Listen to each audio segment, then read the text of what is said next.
Narito ang paraan ng pagluluto ng quick at easy pork lomi. Mga sangkap: 500 gramo Mickey noodles, 250 gramo karne ng baboy, 200 gramo atay ng baboy, 150 gramo kikiam, 150 gramo squid balls, 250 gramo repolyo, isang maliit na karot, isang sibuyas, tinadtad, 5 butil ng bawang, pinitpit, 1/3 tasa ng toyo, 2 tablespoons oyster sauce, 2 itlog, kalahati tasa ng slurry, tubig dagdag cornstarch, isang pork cube, asin at paminta, ayon sa panlasa, 1.5 litro ng tubig, mantika at spring onion. Hakbang sa pagluluto.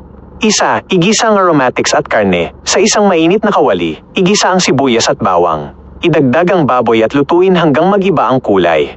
2, timplahan. Ibuhos ang toyo at oyster sauce. Haluing mabuti at lutuin ang karne hanggang maging malambot. 3, idagdag ang laman. Ihalo ang atay ng baboy, kikiam at squid balls. Lutuin hanggang maging malambot ang karne at atay. 4, pakuluin. Ibuhos ang tubig at ilagay ang pork cube. Pakuluan sa loob ng 5 minuto. 5, ihalo ang gulay at noodles. Idagdag ang carrots at timplahan ng paminta.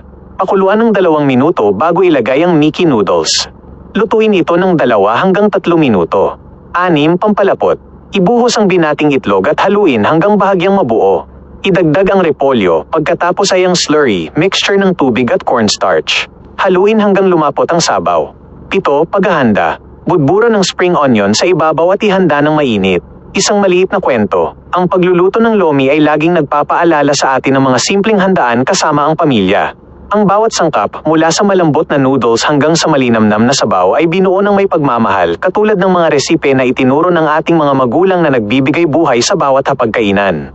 Ang lihim ng malinamnam na lomi. Alam nyo ba, maraming nagtatanong sa akin kung ano ang sikreto para maging next level ang lomi na niluluto ko? Marami ang nag-aakala na kailangan lang ng maraming bouillon cube para sumarap ang sabaw. Pero ang totoo, ang tunay na sarap ay wala sa maliit na cube, nasa tamang diskarte at pasensya ito. Imbes na umasa sa artificial na pampalasa, mas pinipili kong gumamit ng natural stock. Yung mga buto-buto ng baboy, huwag nyo yang itatapon. Iyan ang pundasyon ng ating niluluto. Ang tawag ko sa prosesong ito, flame work, dahil kailangan ng tamang kontrol sa apoy at tamang oras. Pagpapakulo ng buto sa mahinang apoy. Blanching muna, tapos pakuluan ng mahina o simmer sa loob ng 1 oras.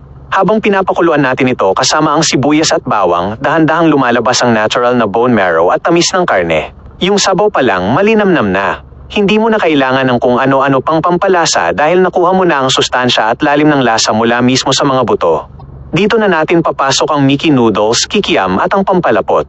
At habang pinapanood natin ang pag-agos ng ating sabaw, naaalala ko na ang pagluluto ay parang pagbuo ng mga pangarap, hindi ito minamadali.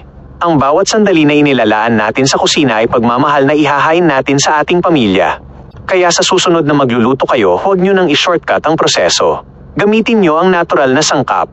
Dahil sa dulo ng araw, ang pinakamasarap na pagkain ay yung pinaghihirapan at niluto ng may puso. Flame work. Hindi lang basta pagluluto, ito ay sining.